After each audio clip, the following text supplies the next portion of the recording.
Good morning, friends and family of friends. Happy Wednesday the 26th, everyone. Well, hump day again, and it's a special hump day today because we are doing our first live remote broadcast from the ancient and mysterious site of Stonehenge, a little bit north of the modern-day city of Salisbury in England. But we'll chat more about this awesome place shortly. Sunrise will be at 6:38 this morning, and sunset will be at 5:39, giving us 11 hours and 1 minute of daylight to enjoy today. Presently, it's 28 degrees outside, with highs expected in the low 30s today. Hold your hat, though, because it's going to be pretty breezy today, with not much chance of seeing the sun, but that's alright because Thursday, Friday, Saturday, and Sunday will all be in the 30s and 40s for temps, and we should be seeing quite a bit of that big, bright, glorious ball in the sky. Can anyone say cabin fever? But it looks like our next chance of seeing precipitation won't be until next Monday or early next week, so enjoy the awesome weather. Alright, let's move on to birthdays. From our family of friends celebrating birthdays today, happy birthday Lisa Smith, Tucker Miller, Sherry Guerrera, Ashley Wolf, and last but not least, Ross Lamont.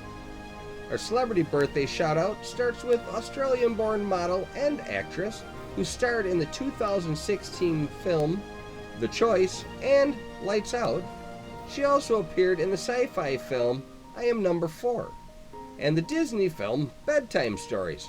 Her other notable films include The Grudge 2 and The Sorcerer's Apprentice, both good movies. Teresa Palmer turns 34 today. Our next celebrity is a Grammy Award-winning recording artist who specializes in love ballads like When a Man Loves a Woman and How Am I Supposed to Live Without You. Michael Bolton turns 67 today. And believe it or not, early in his career, he toured with Ozzy Osbourne. Bolton was in a band called Blackjack at the time. Our next celebrity, although he's no longer with us, this legendary country singer was best known as the Man in Black.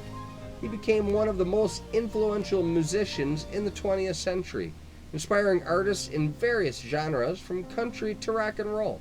He is perhaps best known for his songs Ring of Fire, I Walk the Line, A Boy Named Sue, and Folsom Prison Blues. You probably guessed it already, but Johnny Cash was born on this day in 1932 and lived to the age of 71.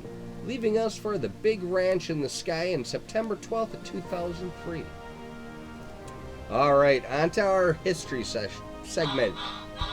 This day in history. On this day in 1616, the Roman Inquisition delivers an injunction to Galileo, demanding he abandon his belief in heliocentrism, which states that Earth and the planets revolve around the sun. This was a direct contradiction to the church stance that all the universe revolved around Earth, according to God's plan. Tough times to be a forward-thinking pioneer, because those were dangerous days to challenge the church indeed. On this day in 1935, radar, radio detection and ranging, was first demonstrated by Robert Watson Watt. Although he did not invent the idea of radio detection, he was the first to prove it could work on a large scale. Today, radar is used for forecasting the weather, calculating how fast cars are traveling, we all know that one, assisting space vehicles and aircraft when landing. It's also used to ensure safe air travel and sea travel, as well as numerous other applications. On this day in 1983, Michael Jackson's Thriller album goes #1 and stays #1 for 37 consecutive weeks.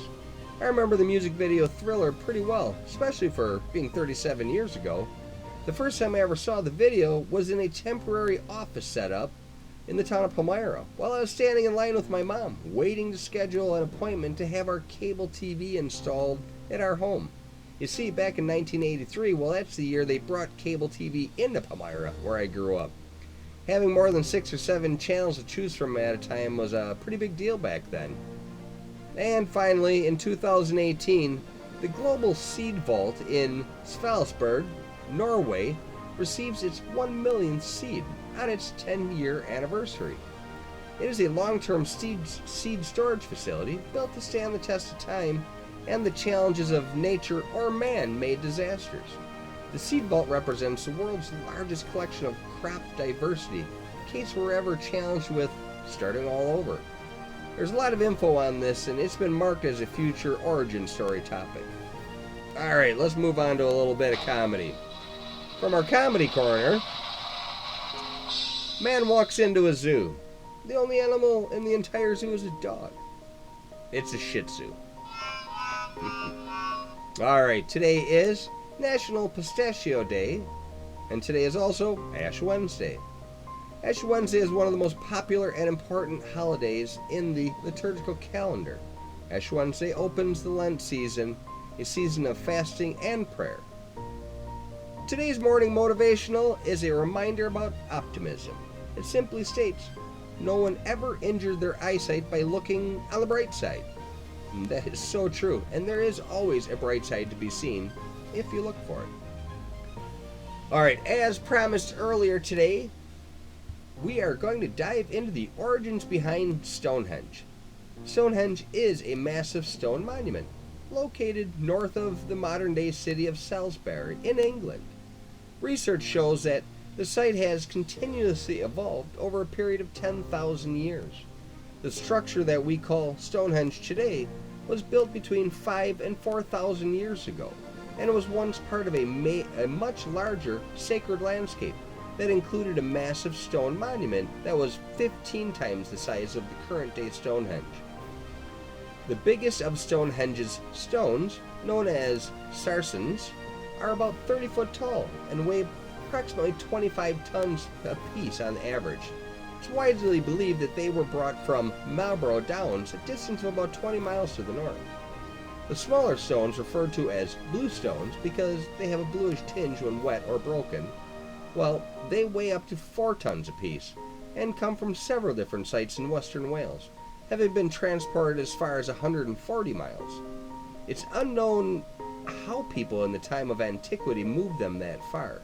Recent experiments show that it is possible to move a 1-ton stone with a dozen people on a wooden track, but whether this technique was actually used back in those days are uncertain.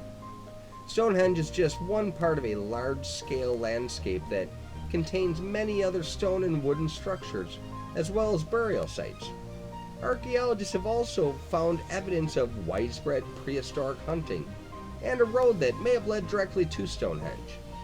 From what scientists can tell, Salisbury Plain was considered to be a sacred area long before Stonehenge itself was constructed, as early as 10,500 years ago.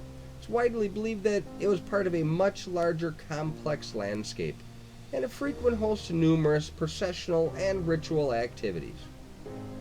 Stonehenge is arguably one of the most famous megalithic monuments in the world. It's also one of the most mysterious. Its prehistoric concentric rings garnered plenty of speculation as to why and how they were constructed. Ancient history is just fascinating. As usual, Blinn and I hope that you enjoyed this little origins journey into the mysterious structure that is Stonehenge.